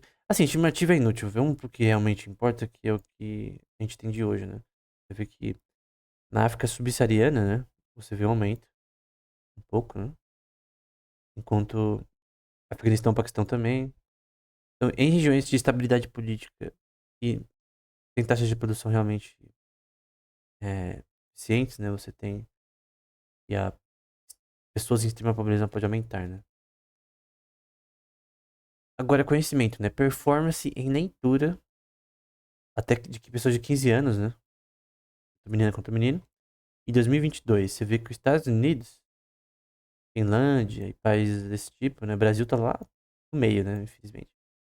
Aí você vê que países mais envolvidos, no geral, performam melhor na educação, num exame chamado PISA, né? Obviamente, esses dados são, tipo, estimativas gerais. Não é porque eles tiveram boas notas em leitura que eles vão ganhar um Pulitzer, né? Ou que eles vão, sei lá, ganhar um prêmio Nobel de literatura. Tipo, é uma média. Médias, no geral, são inúteis, mas são boas métricas pra gente ao menos entender mais ou menos qual tá sendo melhor. Então, significa que uma região específica, Detroit é um dos países, uma das países não, perdão, dos estados dos Estados Unidos que mais são, na minha cabeça, é o mais mal visto do que eu já ouvi falar. É, você, nos Estados Unidos tem regiões que, determinada geografia, o nível de leitura é horrível. Então não é porque, no geral, o nível de leitura deles são bons, que no geral é bom. E vai ter regiões que é ruim. Então, são médias, tá? Não deixa essas médias estatísticas é, enganarem, né? Em ciência, você vê que o Japão, Estados Unidos, Áustria, Vietnã também, principalmente países da Ásia, né? Muito bom em ciência. Muito prêmio Nobel também nessas regiões. Foram melhores, né? Aí você vê México, Ucrânia, Uruguai aqui sendo piores. Mas você vê que os que vão pior, assim, pior, pior mesmo, são países com menos condições financeiras. Não necessariamente sempre, né? Aqui também matemática. Tem Japão, com certeza África do Sul, China, etc. Estados Unidos, Ucrânia. Você vê países de menor porte tendo menor performance. O que isso não significa que eles vão ser o próximo Leonard Euler. Não é porque você. Assim, eles foram bons em provas de matemática. Isso significa alguma coisa, né? No geral, sim. No geral, que a população, no geral, vai ser melhor em matemática. Isso é bom, vai ter mais dinheiro, etc. Vai ter melhor na área aeroespacial, etc. Mas a verdade é que quem faz realmente achados importantes numa área, não necessariamente virão desses lugares onde tem mais. Então, tipo, exemplo, Coreia do Sul, ela é uma das melhores em educação do mundo. Não significa que ela tenha ela que gerou os melhores achados acadêmicos nas últimas 2 décadas. Pelo contrário, foi a pesquisa privada dos Estados Unidos que gerou mais, e da Europa. A China também tem avançado muito. Então, esse é um ponto, né? Não é porque a educação tá melhor que a educação terciária também ela vai ser melhor, enfim. Mas o que importa é que, tendo educação primária de qualidade, você vai gerar um país que tem a possibilidade de ser bem-sucedido maior. Ponto. Então, esse é um fato causal, né? Tempo médio em escola, em anos, as crianças passam nas escolas versus PIB per capita. E vocês veem que em países com mais PIB per capita, no geral, Singapura também tem uma situação similar à da Coreia do Sul em relação à sua mudança. Aí você vê aqui Itália, China. A China tem que. A China realmente faz muitas coisas. Cara, eu já li tanto bom artigo chinês e de chineses em ciência da computação que eu tenho que sempre falar bem da China nesse quesito, né? Tem várias questões contra a China, mas em questão de educação, em questão de pesquisa acadêmica, eles são muito bons, cara. Tipo, eu me lembrei. Cara, eu citei tanto artigo de chinês que, tipo. E às vezes com pesquisa sendo tem do investimento do governo chinês, que tá lá no fim lá do artigo. Ah, o governo chinês investiu nesse artigo. Coreia do Sul também é comum isso. É muito comum um artigo que tenha grant, né? Que é tipo bolsa que é dada para os pesquisadores, né? Então, para pesquisa, né? Não tenho que dizer que eu fui beneficiado com isso, porque eu li bons artigos. E tá lá no final, diz aqui teve investimento do governo, enfim. Embora que realmente tem resultado da parte acadêmica principal seja a pesquisa privada. Teve a inteligência artificial, por exemplo, OpenAI, DeepMind, etc. São empresas privadas. Elas que avançaram em A. Está no nível atual, são empresas privadas. Então, no geral, a pesquisa privada é superior, mas eu não posso ser hipócrita e questionar que também tem bons artigos que são extremamente importantes, que vieram à luz por conta de investimento do governo chinês, por exemplo, e do governo da Europa, Coreia do Sul, etc., que eu já vi em ciência da computação, principalmente. Então, muito dinheiro investido nisso. Só que você vê aqui que Níger, Etiópia, os piores países têm menos anos.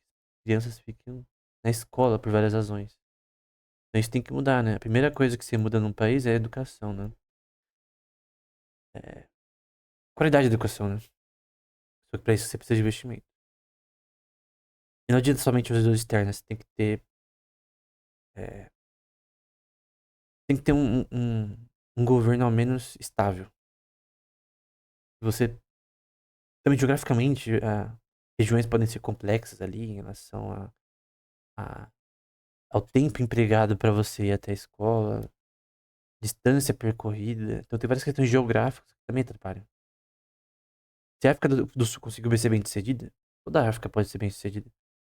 Tem várias questões que atrapalham, né? Questões geográficas, questões políticas, questões que não são tão simples de resolver, né? Ajuda externa ajuda, mas não resolve o problema. E o ponto é resolver o problema, né? Então, o ponto de baixar aqui, né? O ponto que eu quis mostrar anteriormente é a importância da educação, a importância do aumento de capital para a melhora do país. Isso vai ter impacto também na circulação de capital no país, né? Juros altos e salários baixos significam, em outras palavras, que o mesmo produto mantém seu preço, mas que a remuneração do capitalista invadiu sem lucro para si próprio a do trabalhador. Então, a taxa de juros aumenta quando você tem retornos de investimentos menores. Essa é a implicação do que ele está dizendo. Quando você tem retornos de investimentos menores, as empresas eventualmente demitem pessoas. Você não tem mais o capital de giro necessário para pagar as pessoas, você vai demitir. Você não tem o que fazer. Então, redução de custo e tal. Então, quando tem uma crise econômica como a crise de 2008, pessoas são demitidas. Então, até isso, né? Mas é isso. Não tem disponibilidade de capital. Não tem como manter mais as operações como antes. Mas por quê? Porque teve uma crise econômica. O capital está menos disponível. Ele é mais escasso, né? Ora, nunca é tão possível para o trabalho dos capitalistas finalizarem o trabalho quando o capital é escasso. Então, quando o capital é escasso, como que eles vão pagar as pessoas? As pessoas vão trabalhar de graça, né? Isso é imoral. Pois então, são eles que fazem a lei. São eles que regulam o ritmo das vendas. Nunca essa tirania eles é tão impossível quando o capital e os capitalistas são abundantes. Nesse caso, é o trabalho que tem em comando. No ponto, é que, na verdade, quando tem crises econômicas, por várias razões, a taxa de juros necessita aumentar, naturalmente, então o capital é mais escasso. E o governo tentar colocar crédito, injetar liquidez na economia como o Fed faz, como ele fez na crise de 2008 ou na crise do Covid, abaixando a taxa de juros artificialmente, que não é exatamente mudar o número dos juros. Eles injetam literalmente mais dinheiro na economia. Não necessariamente o Fed não faz isso imprimindo dinheiro. Ele faz isso através de. Eu não vou explicar com detalhes, tem que usar imagens, né? Técnicas bancárias que permitam que a própria propriedade do Fed, do tesouro do Fed, permita ele a emprestar o dinheiro ao governo. O governo, pela Constituição, não pode pegar emprestado dinheiro de si mesmo. Mas ele pega dinheiro de um terceiro chamado Fed, que ele mesmo criou. E de certa forma regula. de certa forma, é contrário à Constituição. Esse debate é longo, né? Mas enfim. O Fed, na minha opinião, não é constitucional, parece, né? Enfim. Mas o ponto é que o que importa no fim é o retorno de juros de investimentos, para ter mais disponibilidade de capital para os bancos. Porque senão, como os bancos vão ter dinheiro se as empresas não estão pagando a dívida? Simples, né? Elas vão falência, o banco se lasca, né? Os bancos, né? Então, aqui é um gráfico que eu vi do Jeremy Siegel, né? Que eu achei muito interessante. Que mostra um retorno de investimentos em ações, títulos do governo, que normalmente é visto como mais seguro, Treasury Bills, que é associado também a investimento nesse contexto do governo, em ouro e dólar. Pela depreciação do dólar, obviamente diminuiu ao longo dos anos, né? É que desde 1800, tá? Então, isso aqui é desde 1800. É um gráfico bem, talvez, misleading, né? Mas o ponto é que ações sempre vão dar mais. Só que também, se você investir de forma incorreta, você vai perder tudo. Então, é mais inseguro. O risco é maior, a probabilidade de ganho geral é maior. No geral, as bolsas de valores, no geral, elas ao longo do ano retornam investimentos positivos, no geral. A questão é, desse geral, do índice geral, como que você escolhe os ganhadores, né? Quais empresas realmente você deve investir. Esse é o ponto, né? Então, no geral, o mercado de ações, ele dá retorno. Por exemplo, se você investir num fundo de índice, tá apostando no índice, por exemplo, da Bolsa de Valores, Nasdaq, por exemplo. Tu vai ganhar ao longo dos 20 anos, por exemplo. Porque, no geral, é positivo o retorno das empresas. Ah, mas tal ano foi negativo, não importa, mas no geral é positivo. Então, o ponto é que índices são mais seguros. Obviamente, seu ganho vai ser menor. E os ganhos é tipo daqui a 40 anos, né? Então, é um investimento de longo prazo. Títulos também são de longo prazo. Também a curva de yield pode ser baixa. Enfim, a questão é que a taxa de retorno de investimentos, em todos daqui, é o que permite que o capital seja mais disponível. A gente pode incluir aqui futures, commodities, tem o preço do petróleo em relação ao dólar, tem a depreciação do próprio dólar, euro. Mas o ponto é que, no geral, mesmo ajustado à inflação, retorna lucros positivos. A bolsa de valores, as empresas no geral. Então aqui é a mesma merda, só que de outra forma, né? Então você vê que as ações dão mais lucro, e títulos e Treasury Bills, né? Embora sejam investimentos mais seguros de longo prazo. E a maioria das pessoas faz merda investindo em ações, né? Falta de conhecimento. E o retorno anual do ouro, dependendo. Depende também da forma que você tá fazendo a transação, né? Mas enfim. Porque aqui é quando o ouro é usado como moeda, né? Posteriormente a isso, o ouro começou a aumentar de valor, né?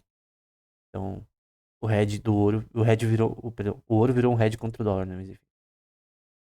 E aqui, tá dizendo que pequenas ações às vezes têm uma taxa de retorno maior, mas também de risco maior. Grandes ações têm um risco menor, mas tipo, Adidas da vida, você investir na Apple, mas retorno menor do que as menores, né? E, obviamente, retornos maiores do que títulos, Treasury Bills, e aqui é a inflação, né? No geral, o investidor ele sempre quer ganhar mais, né? Ele sempre quer investir com retorno.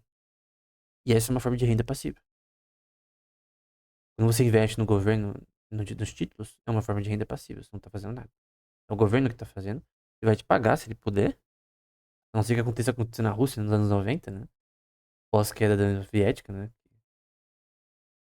Teve o default, né, dos bancos, os bancos russos falou, quer saber, a gente não vai pagar esses títulos que vocês compraram, não, vocês que se lasquem, a gente tá em dívida, não tem grana pra pagar vocês, então vocês se lascam. Então, quem investiu na Rússia na época se lascou. Então tem essa questão, né, se o governo não conseguir te pagar o título que você investiu ali, se lasca. E às vezes você não consegue prever isso. É que na época da Rússia era diferente, né? Porque era pós que era da União Soviética. Então provavelmente o risco era maior, né? Mesmo. Os caras cometeram um erro, né?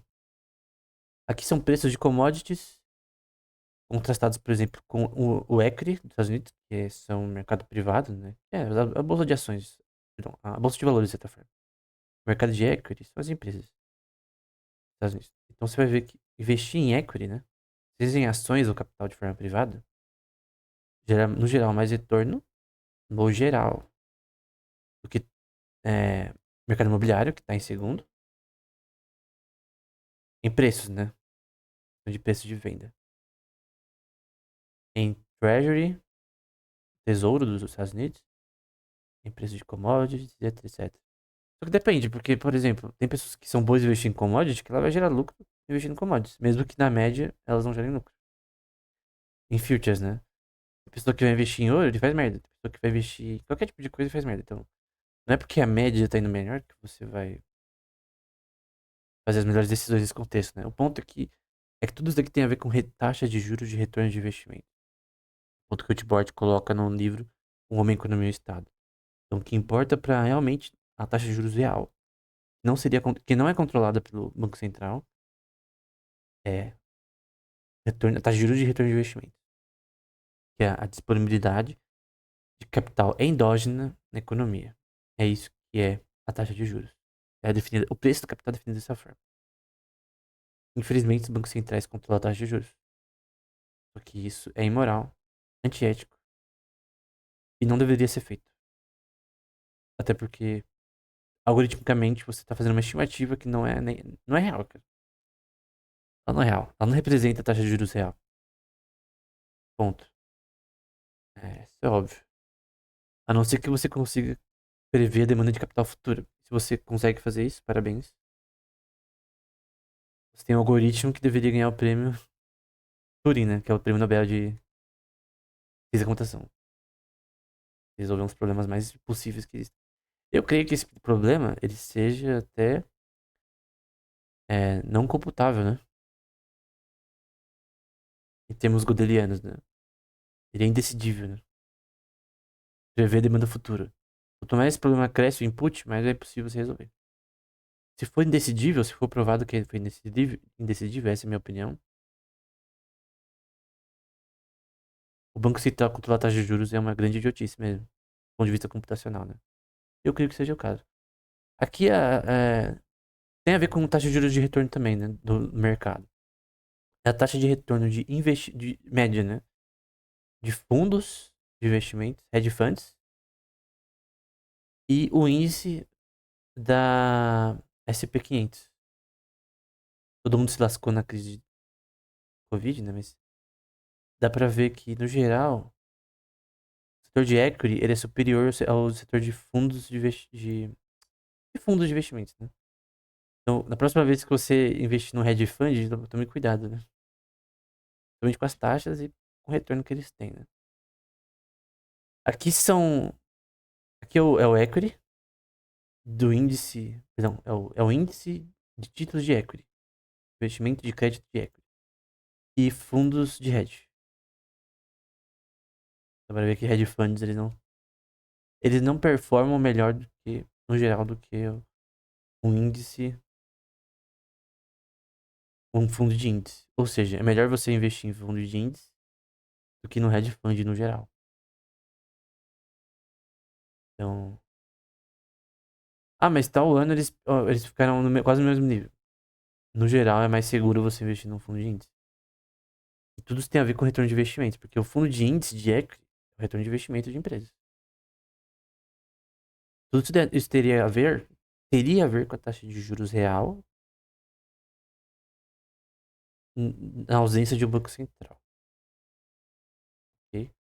Na ausência de um banco central, ninguém controlando a taxa de juros, fazer vida das leis na mesma, basicamente o capital seria disponível quando ele estivesse realmente disponível, a um preço justo.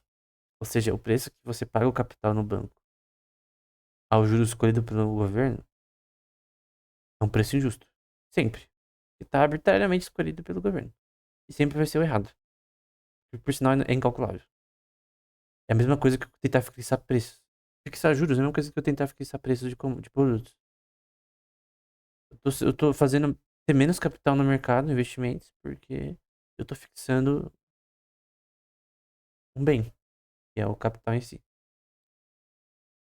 Na metáfora, que é o dinheiro, né? Aqui é um fundo de índice e um fundo médio, né? Em que você tem as taxas, né? Dá pra ver aqui no fundo de índice. Você tem os ganhos de capital maior, né? Antes de imposto. Para você. O que é pra você no fundo de índice, o que é pra você no fundo comum médio. Normalmente é menos, tá? O que mais se iguala a fundos de índice é ETF. Se ele for um bom ETF, né? Gerenciado por uma empresa decente que não vai fechar o ETF e lascar todo mundo. Com um fundo bem gerenciado, no geral, o fundo de índice ETF são os menos piores, porque tem menos taxas. Às vezes o fundo de hedge ele performa bem, mas ele tem muitas taxas que vão pro bolso dos gerentes, quase não fazem nada, né? Só fica fazendo um monte de transação. Não performa melhor do que o índice como fundo de índice, né? E ações, então, no fim, a conclusão, são a forma de renda passiva mais eficiente e que tem implicações gerais para a taxa de retorno de investimentos no mercado e, por fim, para a taxa de juros real. Eu queria explicar não só a versão de Bashar, eu queria dar uma versão mais moderna da implicação do que realmente causa a taxa de juros real, a disponibilidade de capital real. Então você tem aqui títulos, perdão, ações individuais, performance delas, né? Aí você tem títulos individuais e você tem ETF, a performance deles, né? Em produtos já diversos de investimento, né? E fundos privados também tem aqui, né? Hoje tá difícil pegar pela essa cor. Mas creio que esse é esse. Fundos privados de equity é um problema, né? Porque um fundo de private equity, ele normalmente gerencia as empresas e ele compra essas empresas através de um LBO. Vamos supor, eu tenho um fundo de private equity, eu compro empresas, então eu vou comprar uma empresa, só que eu vou tentar fazer ela bem sucedida para vender depois por um preço maior. Eu pego crédito, né? LBO é um leverage buyout, basicamente. Eu vou pegar crédito no banco para comprar uma empresa. Só que de repente eu só quero vender essa empresa por um preço maior daqui a uns 10 anos ou 5 anos. Então, que se lasque a empresa daqui a 30, 40 anos, né? Então, até menos tempo, né? Então, o fundo de private equity não é algo tão legal mesmo. Ele não performa tão bem quanto mesmo o hedge fund. Então, no geral, o setor de fundos de private equity, eles são importantes pro mercado, mas eles são dependentes do banco, né? Ele pega muito empréstimo do banco. O próprio hedge fund, ele pega, como ele usa muito option, né?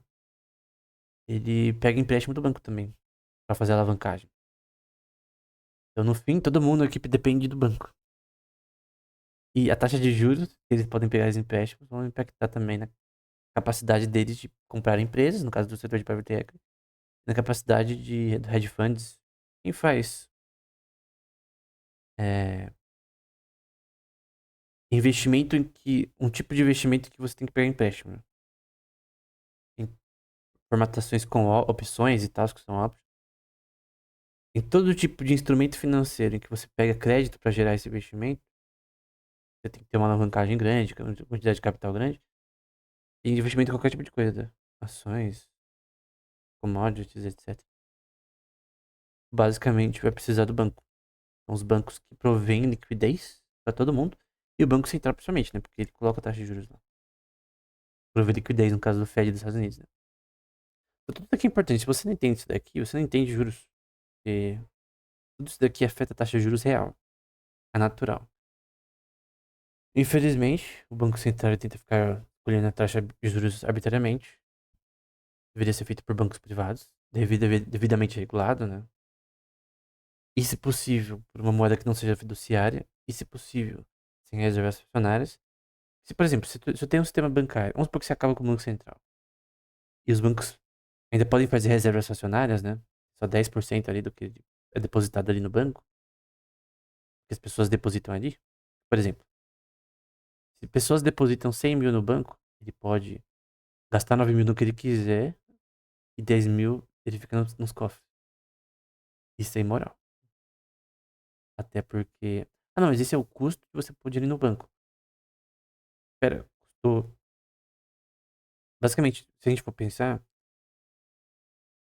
de 100 reais que eu coloco no banco, me custaram 90 pra deixar os 100 reais ali. Tem lógica, né? Por exemplo, você tem 100 reais. Eu coloquei o total de 100 reais no banco, certo? Um Monopoly aqui. Coloquei no banco 100 reais, certo? Você está dizendo que o custo de eu colocar 100 reais no banco é, é 90, certo? E que caso tenha uma crise econômica, eu nem tire nem um centavo disso aqui. E quem você vai escolher para dar esse dinheiro? Primeiro, os grandes empresários primeiro. Quem tem mais grana? É o principal cliente do banco. O cara que tem lá 5 mil no banco, não tá nem aí. Lasca esse cara. Então, reserva fracionária não tem lógica, cara. Você pensar assim, usar um pouquinho do cérebro, você já vê que não tem lógica. É imoral por design, né? Por fim, Bastiat resume tudo, né? Tudo, né? Operários, trabalhadores, classes desamparadas e sofredoras, vocês melhorarão sua condição, né? Vocês não terão sucesso por meio dos conflitos, insurreição, ódio e erros, né? Mas há três coisas que sempre resultam em benefícios e bênção para toda a comunidade, indivíduo. Essas coisas são paz, liberdade e segurança. Então, paz seria um governo politicamente estável, né? Não tem guerra, que não tem conflitos civis, etc. Liberdade econômica, propriedade privada, etc. E segurança, né? No caso que eu sei que se alguém cometeu uma fraude contra mim, bancária, eu posso processar na justiça. Que haverá um processo legal, né? Eu tenho segurança de que é, eu não preciso resolver isso na porrada, né? Que eu tenho um terceiro que pode agir por mim, do ponto de vista legal, contratar um advogado e tal, pra poder resolver um problema, um conflito, né? Legal, com aspectos econômicos e financeiros. Então, um ponto é que você precisa dessas coisas, né? É, sem elas, a sociedade não tem oportunidade de ser bem sucedida. Não é aumento de capital ou, ou técnicas bancárias que fazem uma sociedade ser melhor financeiramente, menos pobre. É o conhecimento, o know-how. Como usar esses recursos naturais para gerar mais capital, para produzir mais e melhor. Esse é o primeiro. Assim, eu já falei de Bastiat anteriormente, mas esse é a primeira análise que eu vou fazer de Bastiat. Vai ter várias. Eu vou falar sobre harmonias políticas e outros livros que ele escreveu. Ele é o meu segundo economista preferido. Eu tô entre o Cantillon e ele como primeiro. Talvez, na verdade, o Bastiat agora seja o mais, meu economista favorito, né? Acho que eu vou pôr o Cantillon em segundo lugar. Eu reli o livro do Cantillon e eu vi que algumas coisas eu não. Ele falhou em coisas que Bastiat quase ao mesmo tempo acertou, né? Então, no momento, Frederic Bastiat é o meu economista favorito, depois Cantillon e depois Mises. Depois William W. Hutt, depois Rothbard. Então essa é a minha lista atual. Vai mudar no futuro. Se Deus permitir, então. No fim, do ponto de vista agora cristão, quem dá conhecimento ao homem é Deus, né? No fim, quem cria prosperidade para o ser humano é Deus. Nele nós vivemos e existimos, como diz Paulo. Então, no fim, quem dá prosperidade ao ser humano é Deus. Quem nos dá conhecimento para avançar e para permitir uma sociedade menos pobre, né? Como que a gente gera isso? Através da geração de capital, em que o acúmulo do mesmo permite uma liquidez maior de empréstimos, gerando para todos o benefício de ter acesso ao que eles não teriam caso empréstimos com juros não existissem, né? Então, para finalizar, juros é algo justo, para uma empresa realizar empréstimos com juros. Aluguéis existindo são uma forma de renda passiva. Logo, juros como forma de renda passiva não pode ser imoral. Se você dizer isso, tem que falar que aluguel também é a visão do Turgot. E terceiro, investimentos em ações, fundos, etc., na forma de ganho de renda passiva,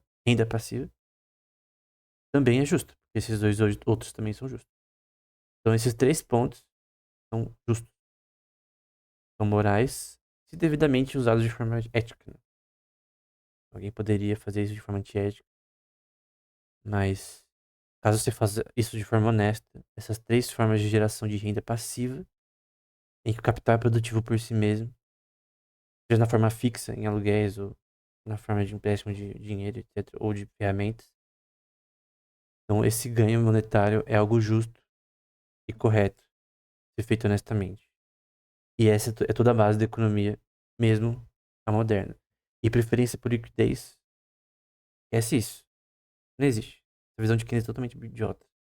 O que define a taxa de juros real, a natural, é as preferências das pessoas, e a que realmente é real, nominal, seria no mercado financeiro descentralizado, né? Tem um banco central, é a taxa de retorno de investimento. Só que o que define os juros de verdade, os juros natural, segundo o Mises, é a mudança de preferência das pessoas, tá? Essa é a definição dos juros mais basilar. É o juros natural. A mudança de preferência das pessoas, das coisas que elas querem hoje versus amanhã. É modulado pela preferência temporal das pessoas. Depois dos juros natural, você tem os juros real, que eu vou pôr aqui como real. E aí vem do retorno de investimento de empresas, que vai permitir mais liquidez na economia endógena. Não é uma teoria quantitativa. Você não pode calcular isso aqui. Pode estimar como foi no passado e no presente, como está sendo no presente, mas não o preço de mercado atual. Então, basicamente é isso. Até a próxima aula.